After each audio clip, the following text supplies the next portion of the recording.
नमो वः अद्य वयम् अविवेकः परमापदां पदम् इति पाठस्य अभ्यासकार्यं कुर्मः।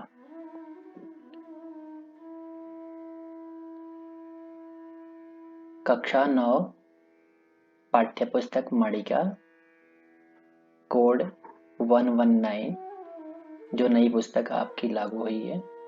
हम लोग पाठ पढ़ चुके हैं।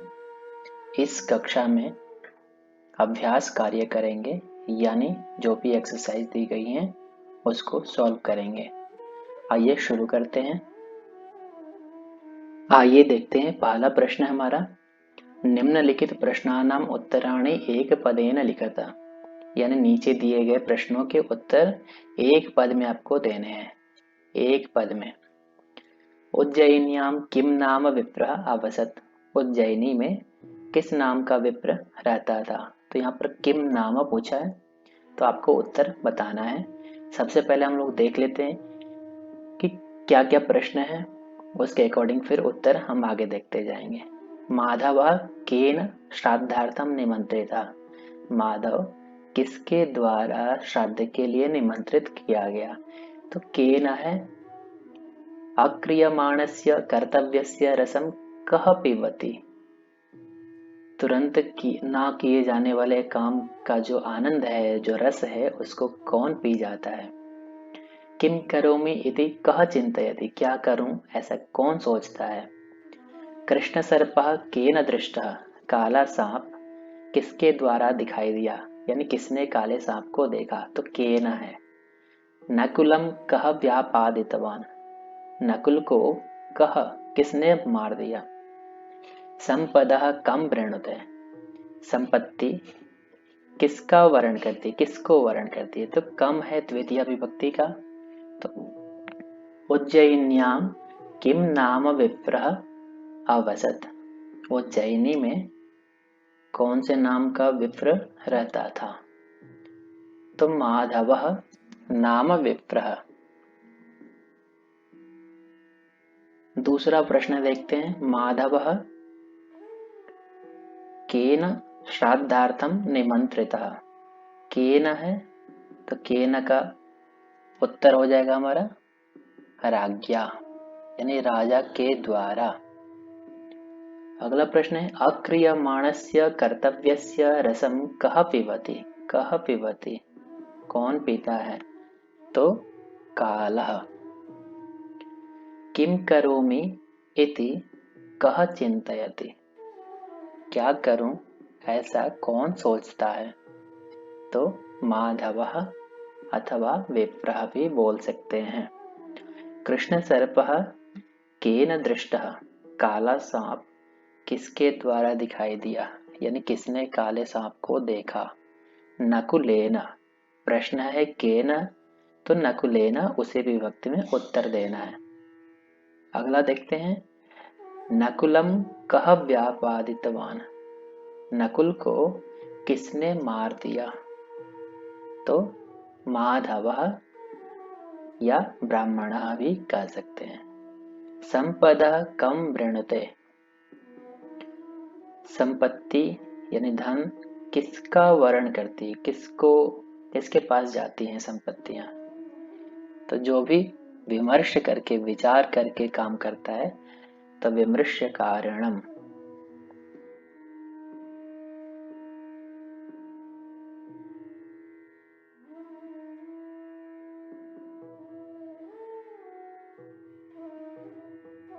इस प्रकार से हमारा ये एक पदेन उत्तरता वाला प्रश्न हो गया। अब देखते हैं, अधोलिखित प्रश्नानाम उत्तराणि पूर्ण वाक्येन लिखता, पूरे वाक्य में लिखने हैं आपको उत्तर। इसमें भी आपको देखना है कि जो वाक्य रहता है प्रश्न में सेम वही होता है, थोड़ा बहुत चेंज करना होता है। तो प्रश्न को समझना बहुत जरूरी है। ब्राह्मणः बालकस्य रक्षायै कम उपायम अचिंतयत, ब्राह्मण ने बालक की रक्षा के लिए कम उपायम किस उपाय को सोचा। तो ब्राह्मणः चिरकाल पालितम इमं पुत्र निर्विशेषम नकुलं बालरक्षायां व्यवस्थाप्य गच्छामि इति ब्राह्मणः अचिन्तयत्। बहुत समय से पाले हुए इस विशेष पुत्र नकुल को बालक की रक्षा में रख करके जाता हूँ, ऐसा ब्राह्मण ने सोचा। तो ये पंक्ति आपकी पुस्तक में है, सेम पंक्ति उठा करके लिख देनी है और इति ब्राह्मणः अचिन्तयत्, ऐसा ब्राह्मण ने सोचा। ब्राह्मणेन अविचार्य किम कृतम, ब्राह्मण के द्वारा बिना विचारे बिना सोचे क्या कर दिया गया।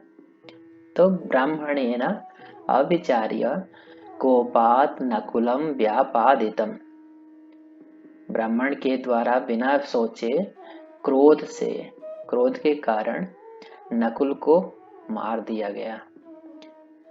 ब्राह्मण के द्वारा क्या किया गया? तब ब्राह्मण के द्वारा नकुल को मार दिया गया।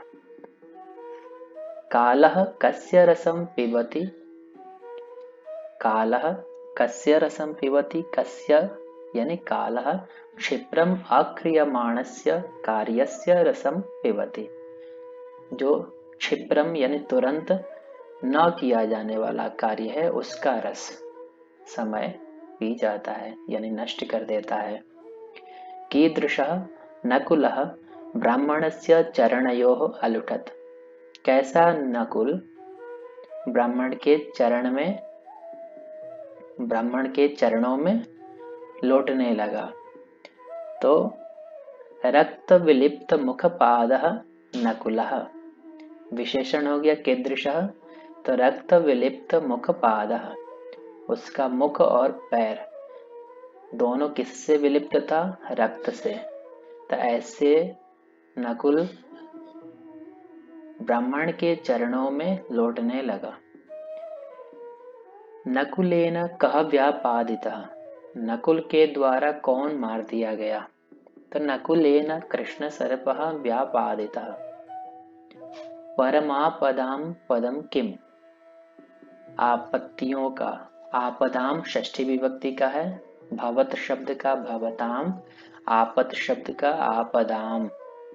तो आपदाम परम पदम किम, आपत्तियों का सबसे बड़ा स्थान, सबसे बड़ी जगह क्या है? तो आपदा परमापदाम पदम अविवेकः भवति, जो अविवेक शून्यता है, विवेक शून्यता है, अविवेकता है, विवेक नहीं होना ही अविवेक है। तब विपत्तियों का सबसे बड़ा घर क्या है? अविवेक। संपदः कीदृश्यः भवन्ति, संपत्तियां कैसी होती हैं? तो संपदः गुणलुब्धाः भवन्ति, संपत्तियां गुणों को चाहने वाली होती हैं, जो गुणवान होते हैं उन्हीं के पास में जाती है। इसीलिए पाठ में दिया गया था संपदः गुणलुब्धाः भवन्ति। अगला प्रश्न है अधोलिखित वाक्येषु स्थूल पदानि आश्रित्य प्रश्न निर्माणं कुरुत, आपको जो स्थूल पद है, मोटा वाला पद है, उसको आधार बना करके प्रश्न निर्माण करना है। प्रश्न निर्माण के लिए आपको किम शब्द का रूप याद होना चाहिए और कुछ अव्ययवाद शब्द होते हैं, उनको भी ध्यान में रखना होगा। माधवः उज्जयिन्याम अवसत, माधव उज्जैनी में रहता था। तो यहाँ पर है उज्जयिन्याम यानी सप्तमी, तो हमारा सही उत्तर हो जाएगा कुत्र। मान लीजिए माधव को अंडरलाइन किया गया होता, तब हो जाता हमारा कह। अगला प्रश्न है ब्राह्मणी शिशोः रक्षार्थं ब्राह्मणं नियोज्य स्नातुं गता, ब्राह्मणी यानी जो ब्राह्मण की पत्नी थी, शिशु की रक्षा के लिए ब्राह्मण को नियोजित करके स्नान के लिए गई। तो ब्राह्मणम कम, किसको नियोजित करके गई? ब्राह्मणः दारिद्र्याद अचिंतयात, ब्राह्मण ने सोचा, दरिद्रता के कारण, दरिद्रता की वजह से। तो क्यों सोचा? प्रश्न हमारा अकस्मात नहीं होगा, किससे? कई लोग दारिद्र्यात पंचमी देख करके कस्मात करेंगे, जो कि किससे सोचा ऐसा सेंस नहीं निकलेगा, ऐसा भाव नहीं निकलेगा।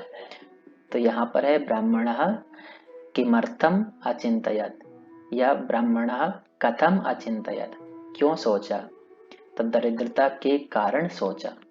तो यहाँ पर कथम या किमर्थम कर सकते हैं। यदि कार्यं क्षिप्रं न क्रियते तदा कालः तस्य रसं पिबति, तस्य अर्थात कस्य। सह ब्राह्मणः नकुलं बालरक्षायां व्यवस्थापयत्, उस ब्राह्मण ने नकुल को बालक की रक्षा में स्थापित कर दिया यानी रख दिया। तो नकुलम है तो कम हो जाएगा, किसको रख दिया, तो नकुल को। नकुलः समीपम आगच्छन्तं कृष्णसर्पम अमारयत्, नकुल ने समीप आते हुए काले सांप को मार दिया। तो कृष्ण सर्पम यानी कम। नकुलस्य मुखम पादाः च रक्तेन विलिप्ताः, नकुल का जो मुख है और पैर वो रक्त से विलिप्त थे। तो किससे, रक्तेन तो केन। तो इस प्रकार से हमारा ये सही उत्तर हो गया प्रश्न निर्माण का। आइए अब आगे देखते हैं अगला प्रश्न। और अधोलिखित प्रश्नानाम यथा निर्देशम उत्तरत, नीचे जो प्रश्न दिए गए हैं उसके उत्तर हमें देने हैं। तो अस्ति उज्जयिन्यां माधवः नाम विप्रः, अस्मिन् वाक्ये किम क्रियापदम प्रयुक्तम, इस वाक्य में क्या क्रियापद प्रयुक्त किया गया है, तो ये हमें बताना है। तो देख लीजिए इसमें क्रियापद हमारा क्या है, अस्ति। तो इस प्रकार से हमारा सही उत्तर हो जाएगा अस्ति। अगला प्रश्न है किंतु बालस्य अत्र रक्षकः नास्ति, अत्र किम कर्तृपदम वर्तते, वर्तते यानी अस्ति, यहाँ कर्तृपद क्या है, पीछे जो वाक्य दिया गया है। तो इसमें हमारा सही उत्तर हो जाएगा रक्षकः नास्ति। तो रक्षकः क्या हो गया, कर्ता हो गया, अस्ति क्रिया हो गई। ब्राह्मणं दृष्ट्वा नकुलः रक्तविलिप्तमुखपादः तस्य चरणयोः अलुठत्, अस्मिन् वाक्ये इस वाक्य में किम विशेष्य पदम प्रयुक्तम, क्या विशेष्य पद प्रयुक्त है। तो रक्त विलिप्त मुखपादः विशेषण हो गया और विशेष्य क्या हो गया, नकुलः। तो सही उत्तर हो जाएगा नकुलः। अत्रांतरे ब्राह्मणोऽपि श्राद्धं गृहीत्वा गृहम् उपावृत्तः, अत्र यानी इस वाक्य में यहाँ दत्वा इति पदस्य, दत्वा यानी देकर, इस पद का किम विलोम पदम प्रदत्तम अस्ति, क्या विलोम पद दिया गया है। तो दत्वा मतलब देकर, गृहीत्वा मतलब ग्रहण करके, लेकर। तो सही उत्तर हो जाएगा गृहीत्वा। अगला प्रश्न है बालकः सुस्थः सर्पश्च व्यापादितः तिष्ठति, अत्र यानी इस वाक्य में बालकः सुस्थः इत्यनयोः पदयोः किम विशेषण पदम अस्ति, इन दोनों पद में विशेषण पद क्या है।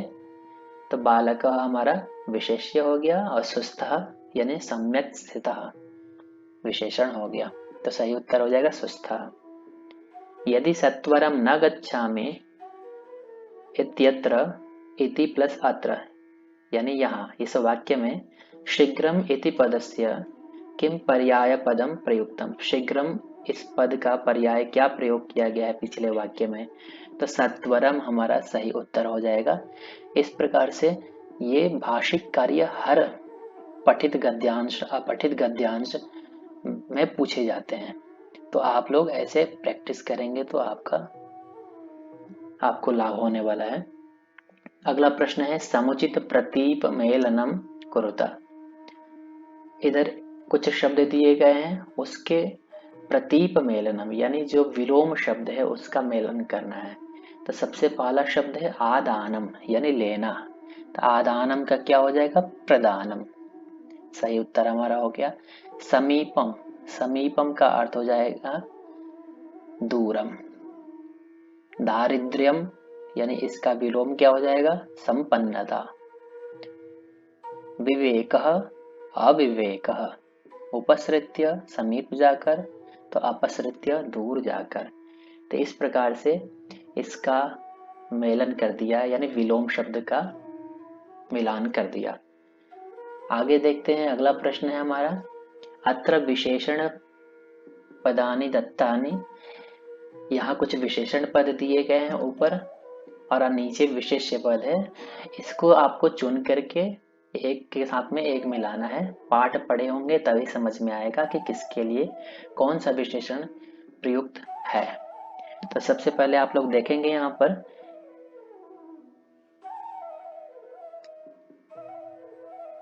चिरकाल पालितः, यह विशेषण आया था हमारा नकुल के लिए।